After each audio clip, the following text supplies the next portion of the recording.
Going back to the well. And Microsoft's going back to basics, which is pissing a lot of people off, but we'll discuss this. So Microsoft trying to make Windows 11 better, trying to make it faster, and they have achieved that. They have made Windows 11 40 to 70% faster, depending on what you're doing, if you're on a low-end computer. And the way that they achieve this is through a feature called low latency profile, which maxes out your CPU for 1 to 3 seconds in order to get it to run things quicker. I'm just picturing a guy screaming randomly. Yes, your primary core on your CPU does this. Ah! Yes, for 1 to 3 seconds, and that makes it so that apps can launch about 40% faster, and things like your search and start menu can launch 70% faster because your CPU is actively being made use of. And people are finding in third-party testing that this is actually true. This is making it so that Windows is more responsive on lower-end devices, which a lot of people responded calling them lazy, saying it's a lazy fix. You fix the hardware, not the actual software behind it, which you could be of both minds about it. Number one,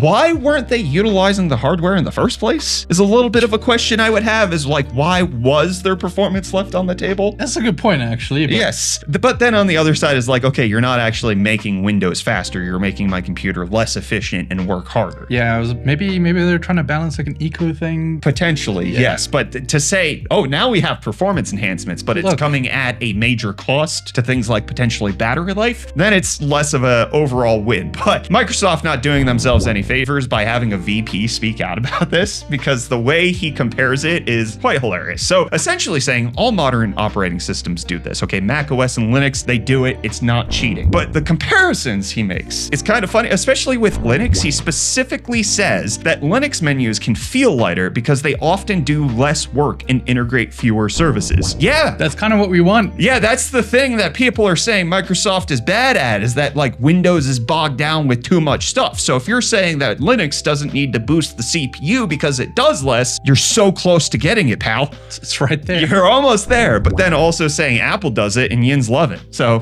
cool. Yeah. But also Apple does it, and then my MacBook still gets great battery life, and I don't ever worry about it. I don't even think about it anymore. Yeah. So, your comparisons are just falling flat. What you're doing is reducing efficiency to increase speed. On my MacBook, I don't notice that they've made any efficiency compromises. So, just your comparisons are falling on ears that don't want to hear your nonsense right now, but they are making it faster. It's so much LinkedIn speech. This is not the end of their improvements. This is just part of what they're rolling out. Xbox mode also rolled out recently, and a lot of people have been testing it. Looks like it might be a little bit better for 1% lows, but terrible on multi-monitor setups. Don't use it. Oh, okay. Cool. Yeah. Good to know. The thing that people use PCs for over consoles is to have multiple. You're not. Typically, it's bad. you gotta. It don't work right.